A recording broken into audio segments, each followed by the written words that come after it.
रात के ठीक 12:03 पर आदित्य की नींद खुली। उसके कमरे की खिड़की से ठंडी हवा आ रही थी, लेकिन खिड़की तो बंद थी। उसने चादर ओढ़ ली, करवट ली और तभी एक आहट सुनाई दी। उसने धीरे से खिड़की की तरफ देखा।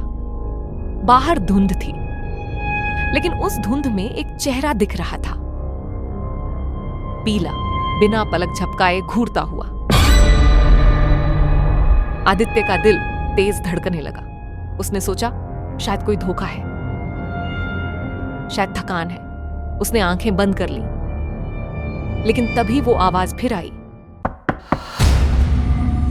अब के कुछ ज्यादा तेज। उसने चादर हटाई और डरते डरते खिड़की की तरफ बढ़ा। जैसे ही उसने कांच के पास जाकर देखा, वो चेहरा गायब था। आदित्य ने चैन की सांस ली और वापस पलटा ही था कि पीछे से एक फुसफुसाहट आई। उसका शरीर सुन्न हो गया। वो पलटा, लेकिन वहां कोई नहीं था। अगली सुबह वो जल्दी उठा। पूरे घर में सन्नाटा था। माँ बाप किसी काम से गांव गए थे। वो अकेला ही था। दिन में उसने खिड़की के बाहर देखा।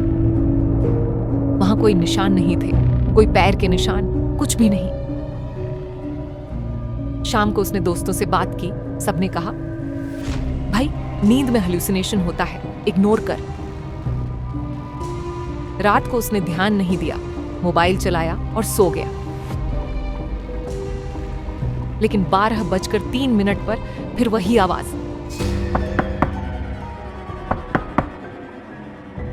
इस बार खिड़की नहीं, दरवाजे से। दरवाजा धीरे धीरे खुद ब खुद खुला और वहां वही चेहरा, लेकिन अब आधा शरीर भी था। गला कटा हुआ, आंखें सफेद और होंठ खून से सने। आदित्य चीखा, लेकिन आवाज नहीं निकली। वो भागने लगा, पर उसके पैर भारी हो गए थे। कमरे की दीवारें जैसे सिकुड़ रही थीं। सब कुछ धुंधला हो रहा था। आखिरी चीज जो उसने देखी, वो चेहरा उसके बेहद पास था और वो कह रहा था, अब तू मेरा है। अगली सुबह आदित्य अपने बिस्तर पर नहीं था। खिड़की पर सिर्फ एक खरोंच का निशान था और दीवार पर खून से लिखा था 12:03। अगला कौन?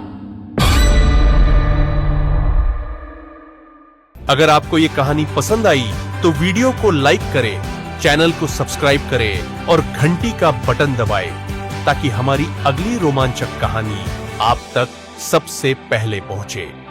अपने विचार कमेंट में जरूर बताइए। मिलते हैं अगली कहानी में।